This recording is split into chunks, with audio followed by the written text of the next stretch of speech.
secret. We found parts of the bodies all over the house, in places you wouldn't think.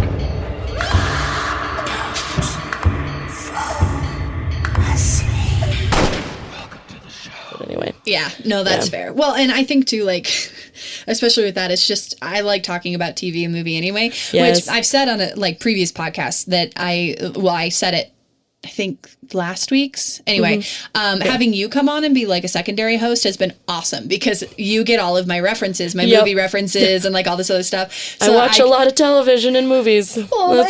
Yeah, but like, that's not a bad thing, you No, know? I love it. Yeah. Yeah, it's fun for me. Yeah, exactly. But yeah, so like I can make obscure references and you're like, no, I got this. And I'm like, thank fucking God. Yeah, every time. Sometimes I'll listen to it and I'll hear you make those references and I'm like, I get it. I get it. I get it. I know that one. Yeah. No, and April definitely is like a weird anomaly when it comes to that. She's just, her brain works in mysterious, strange ways. But it's a good thing though. When she does get them though, I'm always like, yeah. I know, right? I know. I forgot the reference. I know. I feel so good. I'm like, oh my God, you finally got one. Like, I want to give her like, so a while ago, long time ago, actually, we bought a bunch of mini banana awards. That say like, awards? Yeah, like they're little bananas. They're little plastic bananas on like a top hat. Yeah. So we bought a bunch and we were going to use them back when we were in SC to like reward band members for like doing good things. Because we used to have a banana sticker chart in the back of the trailer. That's funny. And whoever did the best that night would get a banana sticker for that night on tour. But then we took it a step further and bought the trophies, but we bought way too many. And so I still had like 3 boxes left over. And I literally just finally got rid of them. I donated them. And I literally, I think it was a couple of weeks ago, but April, one of those crazy moments where she actually knew a movie reference. And I was like, damn it, I don't have a banana trophy to give you because this deserves a fucking banana trophy. Yeah. I just imagine you having them like behind your back, being like, Just here you go. In the middle of recording, I got you a banana. This is for you and your great achievement. Yes. Never mind that you can pronounce pretty much everything and you remember every date and every name. Oh, yeah. You actually remembered a movie. Oh, my God. Yeah. She is good at the pronouncing. I'm always like, oh, yeah, I should have looked that up. Whoops. Dude, and I've been doing this for so fucking long, you'd think I'd be better at it, but I'm really not. Like, I really am not. Yeah. I'm just not good at it. Like, oh, man, some of the things today I'm going to be like, whoops. Yeah, oh, same. Friggin' same. Absolutely the same. Whoopsie. Well, on that note, should we jump into her? Should we get it going? Oh, yeah. Should we drink? Which one do we want? That's what I was going to say. Should we start? I don't care. You pick. Let's do pomegranate first. Okay. The pomegranate moped? Yes. Okay. These are your beers. You want to? Yeah. Okay. So this is New Image. We're drinking the pomegranate moped from New Image, and I'm said that's what it's from. I'm gonna open it. All right. Here we go. Ready? All right. That was a good one. Okay. Oh, it's good. Oh, yeah? It's like, is it good? It's kind of like a sour, but it's good though. Yeah, this is a brewery that is like really close to like my parents' house. So I've been here a bunch of times. I actually, when it first opened up, I used to work like 2 doors down from it. Oh, nice. Yeah. Okay. And so I remember when they first opened up, and we've been there a bunch of times. My dad's done plumbing there, and we haven't been there in a while, but they're pretty good. They just keep coming out with more and more creative things. Yeah. They also have those crowlers that I'll have to get at some point. But, yeah, I like crowlers. But this is one I haven't tried. I've tried like the original moped, which is usually my go-to. Okay. But yeah, this one's good. Yeah, so this is from New Image Brewing, like she said. It's embarrassingly fun to drink. It's called the Pomegranate Moped, and it's a pomegranate wit beer. Yeah. Wit beer? Wit beer. Wit beer. I think it's wit beer. I think it's wit beer, too. Yeah. I think so. If not, oh well. Oh, well. That's how I'm pronouncing it. I'm paid to drink, not read. Thank you. Yes. So actually, I have to read a lot. I was really excited to see that this brewery had something at the liquor store by my house. I was like, oh, I know them. Right, exactly. Yeah. Well, we haven't had a New Image Brewing beer on the podcast. So. Yeah, I remember thinking about it. I was like, I should get something from New Image, but today I was like, I don't feel like driving over there. Yeah. And then there it was. Fucking awesome. Perfect. Yeah. That's excellent. It's amazing. Fucking great. Yeah. Well, that's our beer. My name's Hannah. I'm Maya. That's Maya. Hi. And this is Don't Fall Asleep. It is a podcast about the strange and unusual because what What are we, Maya? We ourselves are strange and unusual. Yes, we are. Yes, we are. You smell really nice, by the way. Really? Oh, it's Yeah. my essential oils. So Okay. April has her cool, stuff she gets, and I just have a bunch of different essential oils I put on all the time. Oh, yeah, fair. Yeah, so I have dragon's blood, Ooh. and then one called Good Luck, and then one that's like Kuan Yin, and it's from, I think it's Sun's Eye. Okay. That's the brand. Okay. But I think they smell nice. Yeah, I smelled you when you walked in my door, and I was like, that smells really nice. It smells a lot better than my house does. So, What, dog smell? yeah. Well, and I'm out of scent cubes for my burner. Yeah. And I really need to just go, like, actually put on pants and go to the store and get some. Putting on pants is so much work. So lazy. Seriously, putting on pants is like sometimes the biggest task of the day. Seriously. Well, and I'll put on pants to go clock in to make money. But putting on pants to go run errands are like, they're like below cleaning my house. Like, that's how little I want to run errands. I'll be like, I'll do it tomorrow. Yeah. And then It's hot. I'll do it tomorrow. Tomorrow comes and Maya walks through my door smelling awesome. And then I realize how bad my house smells like dog. I didn't even notice, honestly. Well, good, because I noticed your Dog beautiful body smell. walked into my home, and I was like, motherfucker. Okay, well, that's not what this podcast is about. Not about beautiful bodies and smells. No. Although it is about bodies and smells a lot. Sometimes. Yeah, those are included often. But not beautiful smells, or really hardly ever beautiful bodies either. They're usually like chopped apart or eaten or boiled or that's never really a good Sprayed looking across body. a wall or something. No, it's never really a good looking body. Anyway, so this week we're going to talk about, because it's Cinco de Mayo. Well, it was yesterday. My belly was excited about Cinco de Mayo. I Apparently. decided to burp. It was like, hello. I was excited. Yay. Yesterday was Cinco de Mayo, and today we're talking about killer vacations. Woo. Yes, or killed on vacation. Basically, just when you go to celebrate a holiday or a nice time in a tropical or out of state, out of country place, and too bad you died. Yeah, I'd be like, this wasn't what you expected. You didn't pack for this. Exactly. So, do you want to start this week? Sure, I'll start. I was like, I think it's your turn, right? I don't know. So long Maya, ago. would you like to start? Yes. Great, sure. go for it. So this week, this one's a doozy. There's some parts where I'm like, aw. But it makes me like, I can wait on a vacation for a while, that's for sure. Yeah. Yeah, okay, so my sources are SavannahNow.com, NBCNews.com, ABCNews.com, WelcomeToPuerto.Rico.com, and DiscoverPuertoRico.com. So are we going to Puerto Rico? Yes, we are. Yeah. Fun I'm fact. like a detective. Last time I was there was during Hurricane Maria, and we got stranded there. Holy Jesus. Yeah, that's a whole other thing. But yeah, we got stranded there and like almost got stuck for a while. We got a miracle brought us out, seriously. But that's so I'm like, Puerto Rico? All right. Let's get after it. Yeah, my clickbait title is A Tragic Last Call. Oh. I know. Oh, no. But I'd still click on it. Yeah, no kidding. Like, I would click that. All right. You don't have to go home, but you can't stay here. That's a good You last don't have call. to keep breathing, but you can't stay here. That makes sense. You know what? Because I was thinking last, like, phone call. And then you're like, last call. I'm like, oh, yeah, I guess that is the same thing. Yeah. Okay, go for it. All right, here. So, when I romantically imagine a vacation, I picture beautiful beaches, palm trees, a cool breeze kissing my skin while drying off the salt water in the golden sun. I picture a place just like Ceiba, located on the eastern coast of Puerto Rico.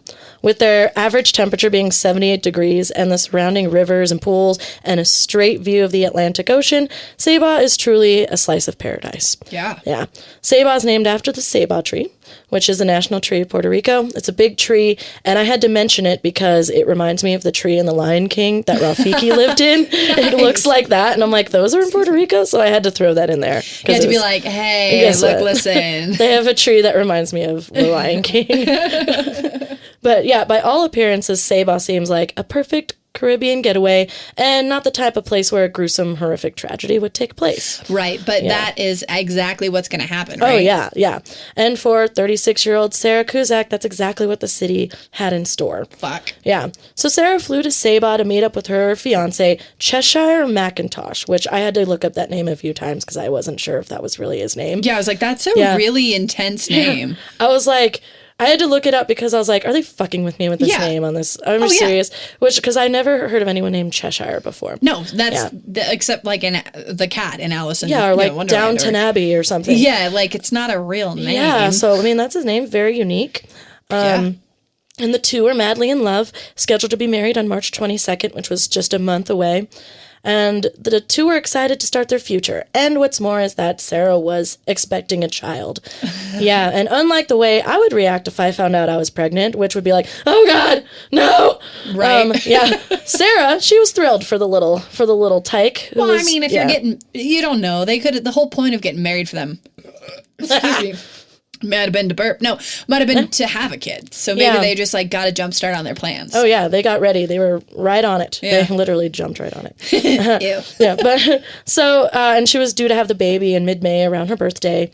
So, she was between 5 to 6 months pregnant, and they were really on their way to start living their dream.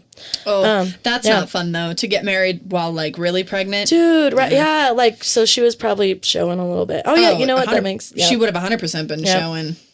Whoa, I'm burpy today. Okay. So, McIntosh was a boat captain, so while she was in town visiting and kind of going on vacation, I believe he was working, and that's why he wasn't there.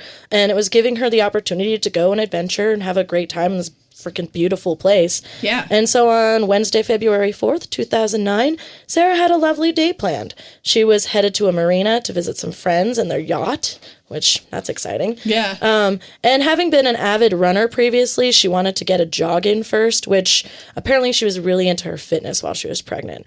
So she could not be more opposite than me, because if I was pregnant and on vacation, I'd be like, absolutely not. Yeah, I'm not doing shit. Yeah, and apparently while she was pregnant, she was like even more into her fitness, which thinking about, she's probably still wanting to fit in a wedding dress. Yeah, I mean, I makes guess. sense, but... Yeah, but that ship's kind of sailed, honey. Like, yeah. Everybody knows you're not smuggling a beach ball. Like, no. Yeah. But seriously, the whole jogging while you're pregnant and on vacation, like, I need to go get a quick little run in before. I'm like, no, I would not. Well, good like, for babies her. press on your like bladder and your intestines and stuff. Like, ugh. Yeah. I mean, if you didn't know, I'm not interested in having children, but yeah. For her, she was probably, maybe she was one of those people that was like holding it, like, we're running together, Yeah, whatever. fair. Probably one of those. Could have been, yeah. So, she did ask an employee at the marina what would be the best route for, a quick little 5-mile run. Oh. Yeah, quick little 5-mile run. And off she went. So while on her jog, she found herself confused and making wrong turns, and she wound up alone on a deserted country road. And it was on this road that things took a dark turn. Mm-hmm. Yeah. It was here she encountered 36-year-old Eliezer Marquez Navedo. And after a struggle, Navedo was successfully able to force Sarah into the trunk of his black Chevrolet Cavalier. Oh, fun. Yeah. And filled with fear, obviously, and absolute dread, Sarah remembered her fiancé insisting she bring her mobile phone with her that day, so that's good.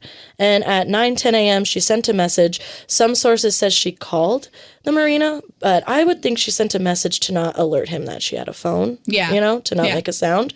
So I'm saying she sent a message to the marina begging for help, and immediately the employee called 911. Good on them. And the FBI and the police responded within minutes, and a manhunt quickly began. So aware of the car's color and being able to track her phone, it seemed like they were off to a really good start. Although things were in place quickly, Sarah was terrified and without confidence while she was in the trunk, of course, and she had a really bad feeling about the situation. So she made a point to frantically call her fiancé. And during her phone call to McIntosh, her fiancé, it was reported that she said, "I'm not going to live through this. I know it." Which, how awful. That's the part made me like, oh, no. Seriously, though. I had to call. You're just like, I have to make this call. Yeah. I know I'm going to die. Yeah. Well, and you want to talk to your loved ones before you die, Yeah. So, and to make a noise to alert the guy who had a phone in the trunk, you really had to have believed that. So, yeah. Ugh. So Navedo drove to an abandoned field, and it was here that he sexually assaulted and killed Sarah Cusack by slicing her throat, and then he quickly left the field and just left her body in the field. Okay. It was later said that he really rushed the last moments, and that's all that's really mostly said about it. There's not a lot of detail around it. It was just like that. Yeah. And it was later said he rushed the last moments because he heard Cusack's phone in his car start ringing, and he got spooked and just tried to run away. But the police were able to track him, and they found him soon in his car. And it was so soon after the incident that Nevada was reported to still have been covered in Sarah's blood, spattered all over his clothing. And when he was asked about it, he said it was blood from a horse's wound on his brother's farm. Which I'm like, okay. Why did the wound splash on you like that? Did you stab a horse? Yeah, like there's a very big difference between helping something that's hurt and causing harm to something. That where it sprays on you? Yeah. Come on now. Yeah. Yeah, and of course they knew that was bullshit. So, especially after what they found in his car. They found rope, hair, they found her phone, Sarah Kuzak's phone, and they soon discovered Sarah's body in the field nearby. And the heartbreaking thing about this story is that from the time the first 911 call from the marina was made, they found her body. It was only an hour of time in between that. So literally, it was literally an hour of time. And they did everything they could. They reacted fast, and it's still. Yeah, I mean, what are you supposed to do? She called, they got right on it. It's still an island, it's still a large space to cover. Yeah, so fuck. Yeah, so it's dang, they reacted quick. They did everything they could, and still happened so fast. Mm-hmm. So Nevada was arrested, thank goodness, and he eventually confessed to everything. He claimed that he had no idea that Sarah was pregnant, and perhaps this fact made him feel some sort of remorse because he never really fought the charges. He apparently looked sad at the proceedings, and he pled guilty to homicide, rape, and kidnapping, no argument. But, I don't care if he felt bad, because he's still a piece of shit, and he deserves worse than the 105 years he received, but at least he's not on the streets. Yeah, that's fair. Yeah. Well, and everybody does things for different reasons, but it's a pretty much universally agreed upon thing. You don't kill people. Yeah, don't rape people and don't kill people. Don't rape and kill people. Yeah. And I know you're oh yeah, Hannah, but then what do our armies do? That's a whole other fucking topic. Oh yeah, oh gosh. And I'm don't even try. Don't just try to use common sense for a second and understand that we're talking about random acts of violence and murder and serial killers and people that are literally just out to kill people. They're here I go killing again. Exactly. Yeah. Here's my card. Michael. Yeah. Seriously though, that's what it is. Seriously. Yeah. But yeah, boy, I love killing. No, screw those people. But many believe he shouldn't have even been free in the first place because he was found not guilty on a homicide charge in 1995. And a lot of people are really upset about that. And furthermore, there's also an interesting fact about his past. In 1991, his mother was convicted and sentenced to prison for the molestation and murder of 2 children, ages 3 and 4 years old. Oh my God. Yeah. So it might have been a little bit of a family thing for him. Well, maybe. Or, however, after this case came about, the Sarah Kuzak case, police actually believed it may have actually been Nevado who committed this crime himself, because they were similar. The children had their throats sliced and stuff. So it could be, because he was an adult at that point in time. Oh, okay. So his mom took the fall for him, potentially. Yeah, that's what they think. And so they actually reopened the case and are investigating. And I don't know what came of it. I didn't totally look into that. But it makes me wonder, if that was him and then that was her in 2009, I seriously doubt he didn't kill anybody in between there. Oh, yeah, no. So he was probably a serial killer, just getting away with it. Yeah, or at least he hurt other people. Most of the time, some people can go years without doing anything, but most of the time, especially if it's a rushed thing like that, I don't know, you said that he kind of rushed the ending of killing her because of the phone or whatnot, but still that shows that, I don't know, that shows that there was not a whole lot of thought, that it was more of an impulsive thing, and that usually doesn't happen every handful of years. That usually happens regular. So. Yeah. So, I mean, it just seems if you were doing that then, and then you did that one, I just am what else are they going to Probably something in the middle. Guy? Yeah, there's something there. Yeah. So, yeah. Sarah Kuzak was a deeply loved person, and she was said she was a free spirit and a person who had a love for life. And her mother said after the case, it's a matter of justice. He had no reason being out on the streets. It's a tragedy. It took my daughter to bring him down. So this story just shows that even if everyone works very quickly as well as they can, sometimes tragedy can still strike. Yeah. And we owe it to ourselves to be careful, especially alone, even in the middle of the day. This was in the morning. And so that makes me never want to jog by myself ever again. Seriously. I'm good on jogging. Well, when I go for jogs, I mean, I jog in Commerce City, for God's sake. It ain't safe over here. But I always jog with a knife and, other things to protect myself and I jog in the middle of the day in clear sight of everybody, and I jog on really well-known paths. Yep. And I don't really stray in between on different routes. You gotta be careful, man. You gotta be careful. Anybody, like literally anybody. Where you know the whole way, too. I think the big thing is she tried to pick a new route and got lost. Yeah, and that's huge, too. You really gotta stick with... You really got to stick with where you wouldn't. If you're in a new place, then just go to the YMCA or go to the community center and go run on the track. Like you don't need to be running in the countryside. Yeah, especially 6 months, 6 months pregnant and place you don't know. So that's what I learned. That's what I learned. That was awful. Knowledge is power. As I told you, I'm like, that one was rough. Yeah, that one's awful. Yeah. Well, do you want to hear mine? I sure do. Okay. So my sources for this week's story are Wikipedia, Murderpedia, Archive.com, Bohemianology.com, SerialKillerMagazine.com. Yes. And my clickbait title is, "It's okay if God tells you to do it, right?" It's one of these guys. Oh, good grief. Uh-huh. All right. So Michael Schaffner was born in 1954 in Milwaukee, Wisconsin. His mother, Juanita Spencer, worked as a cleaning lady at the local school. Michael's childhood was very difficult. He never knew his father, and at 2 was diagnosed with a viral disease that left him with permanent brain damage. Oh. Yep. So when he was older, he took up a job as a handyman, which he didn't really find fulfilling. And he dreamed of being a singer-songwriter. Oh. Are we hearing some similarities? Yeah, I'm like here? Another wannabe singer. Yay! Fantastic. Fucking fantastic. No one loves you. No amount of adoration or screaming of crowds can fill the hole in your heart, buddy. Oof. Yeah, that's true. Okay. So in November of 1973, at the age of 17, Michael decided to change his life and his identity. Right. He changed his name to Micaiah Schobeck. Yeah, Micaiah Schobeck, and moved to the Bahamas. And he had planned to bum around for a while to find himself. You know, he just needed the change, and he didn't really have any real plan besides that. So he got more than he bargained for. After landing in, I think it's Nassau, or Nassau. Is it like N-A-S-A-U? Nassau. I would say Nassau. That's what I thought too. Yeah. So after landing in Nassau, little is known of where Schobeck went. What is known is the murder of Paul V. Howell. Now, Paul was a 50-year-old attorney from Massillon, Ohio, who was visiting Nassau for a convention. And on Wednesday, December 5th... Is it a lawyer convention? Yeah.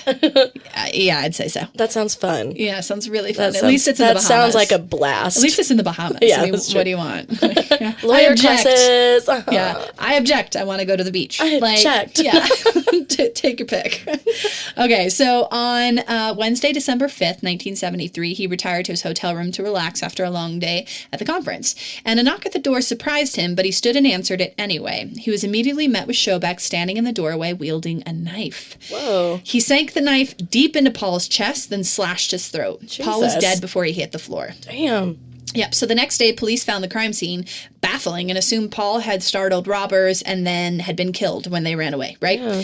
Paul's body, along with his possessions, were briefly examined, then sent back to Ohio, where he was buried just days later. Wow. So that was pretty much it until just over a month later on January 18th, 1974. Okay.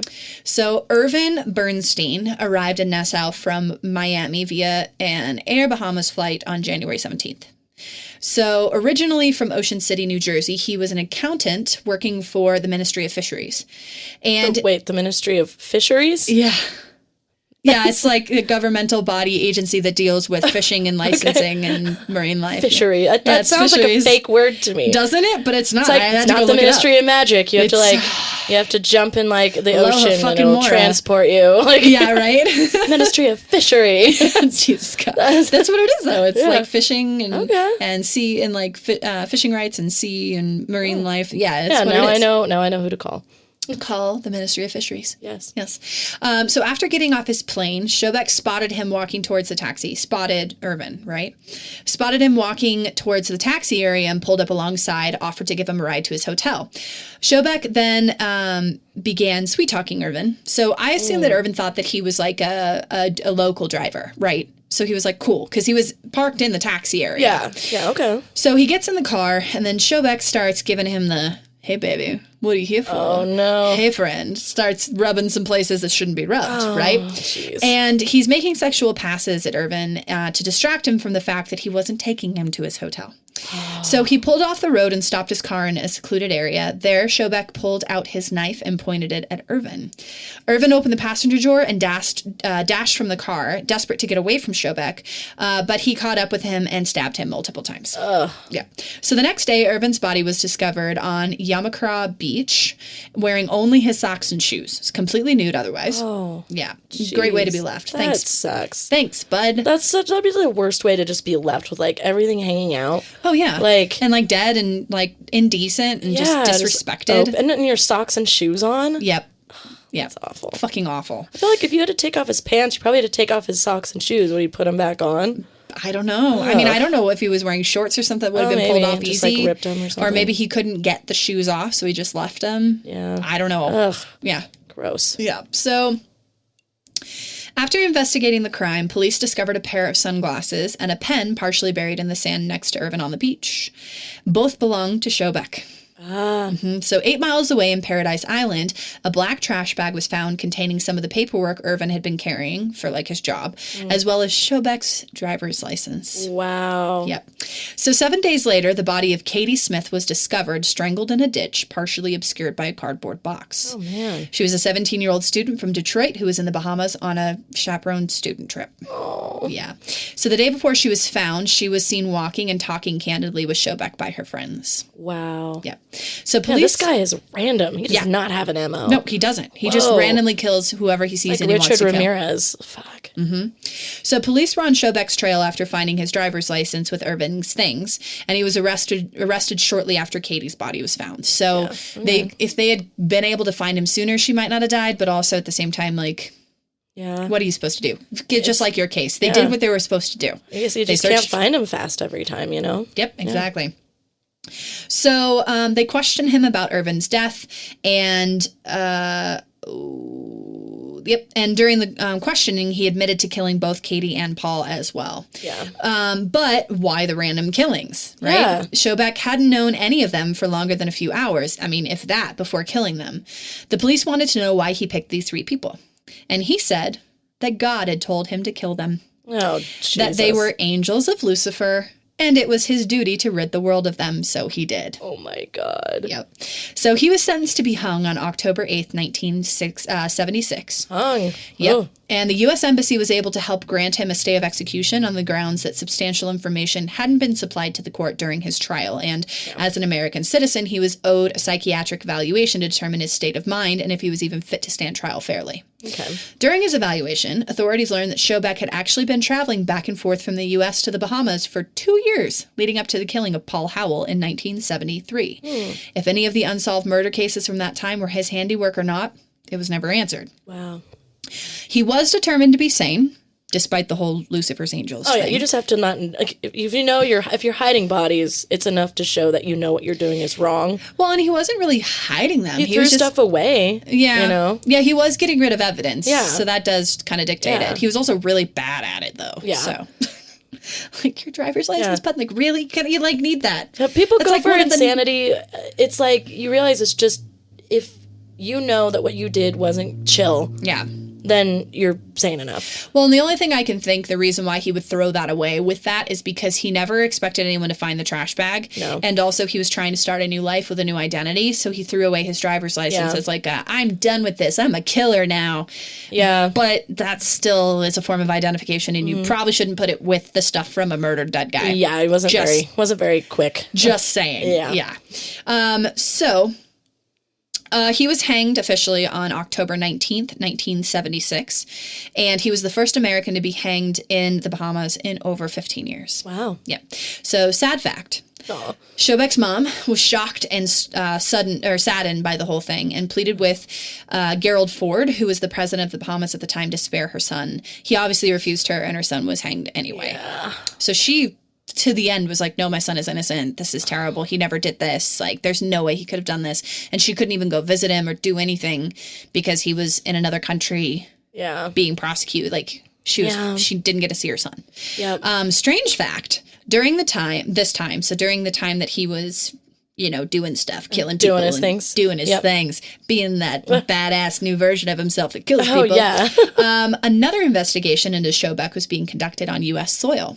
Detective Charles Gum of Milwaukee Police heard about the murders being committed in the Bahamas by a man originally from Milwaukee and saw similarities in the cases. The Bahama cases and a few unsolved ones in Milwaukee. Right. So he questioned Schobeck via letter and then in person when he was in prison and got a confession for the 1973 unsolved murder of 24-year-old Carlene Wilkie. Wow. Yep. He was described as knowing things about the crime scene that only the murderer would know. He obviously wasn't tried for these murders because he was hanged. Yeah. But Carlene's family got a bit of peace. Yeah. Because he that's totally nice. admitted to them. That is nice when, like, the family gets, like, to know. Yeah. Well, and the guy got hanged. So, I mean, you literally are like, oh, you killed my daughter and I didn't have to go through court or lawyer fees or anything. And I just got to watch, like, on television, you be hung. It's pretty great. That's not bad. Yeah. I mean, I don't wish anybody's death, like, or anybody to have to deal with that kind of situation. Oh, hell no.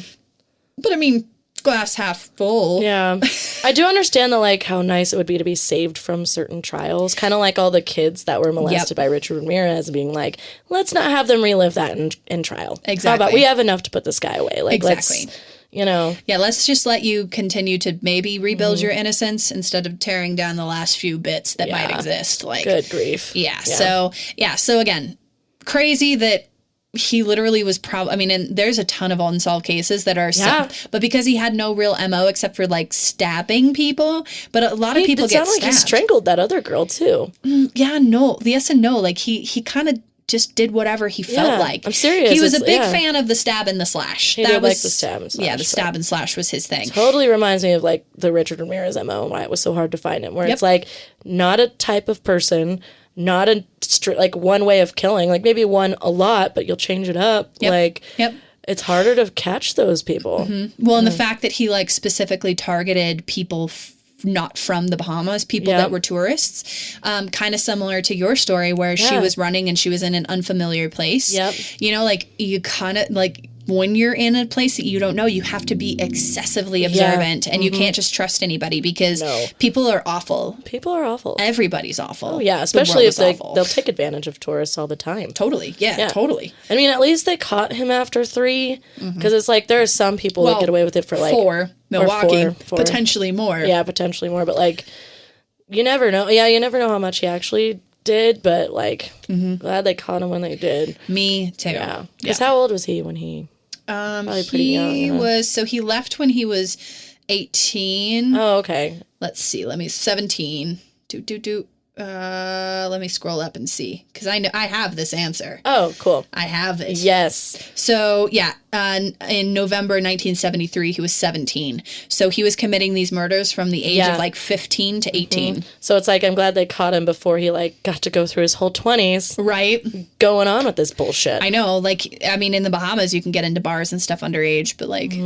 That's a terrible hunting ground. Oh, yeah. Bars are terrifying. Bars are scary. I don't like going to bars by myself. Or I have to be like, people that have to be there that I know. Exactly. You know, and I'm like a big drink coverer and like, ugh. Yep. Yeah. I don't trust anybody and people are evil. And that's why we do this podcast is to reaffirm my feelings that I hate the world and everybody's out to get me. Yep. So anyway. Well, screw that guy and screw the guy I talked about. Yeah, they both suck. Sickos. Gross. Yeah. Ew. Yeah, they're gross. Gross. Don't kill people. I don't know if my guy's still alive, but I mean, it was only like, 12 years ago? Yeah, so he's probably still in jail. Probably still alive. Yeah, probably alive and in jail. Gross. Yeah. So yeah. You guys, that's it. That's all I have. Yeah, that's it. That's what I have to say about that. So if you guys have any topics you want us to cover, I went through, I'm so proud of myself. I finally developed a spreadsheet. So we have all of our, topics and the names all written down. So I'm no longer in this position of, I think we did it. No, we didn't do it. Hold on. Let me go scroll through everything on Audio Boom and see what topics we've done. So I created a spreadsheet and I now know what some of our next episodes need to be because I realize the gaps in what we've talked about. Yay. But also, I would love to hear what you guys want us to talk about. Because I too. Yeah, and Candace is really great about sending us a ton of really great topics and stuff. Oh, cool. She always tags the page and like me and April in a bunch of stuff. Oh, cool. So Candace, shout out to you, girl. And of course John. Also, John Albert always sends us a bunch of stuff. But if you guys have any question or if you guys have any suggestions, speak up because we want to hear and we want to know and we want to talk about what you want to talk about. And I want to learn something new. So. Yeah, we want to fill your ear holes with stuff that it wants to be filled with. Exactly. We don't want to just shovel crap in there. We want to shovel the crap you want. Exactly. It's still going to be crap. There's no way around that. But it can be the crap that you want and need to fill your hole in your heart so that you don't kill people. Yeah. Whatever it is, guys. Whatever it is. Yeah. So you can do that via social media. On Facebook, it is Don't Fall Asleep. On Instagram, it is Don't Fall Asleep Podcast. And you can also email us at don'tfallasleeppodcast@gmail.com. Yeah. Yeah. There you go. That's all I got. Oh, we have a merch store. I haven't mentioned that in a while. We have a merch store. That's right. It's got a bunch of cool stuff, and I'm going to be reworking some artwork to start including Maya soon. So, Yay! What stuff do you have in there right now, actually? We've got notebooks. We've got totes. We've got coffee cups. We've got T-shirts. We've got hoodies. We've got crop tops. We've got... Crop tops. All right. That's what we've got. I mean, I don't wear them, but... We've got stickers. Stickers! I think that's it. Yeah? Yeah. Basic stuff. Yeah, just the basic stuff. Yeah, just really cover your body and home in Don't Fall Asleep shit. Yeah. Yeah. So, anyway, that's all I got. Yeah, that's all I got, too. Be careful on vacation. And stay strange, friends. I like saying that. Good.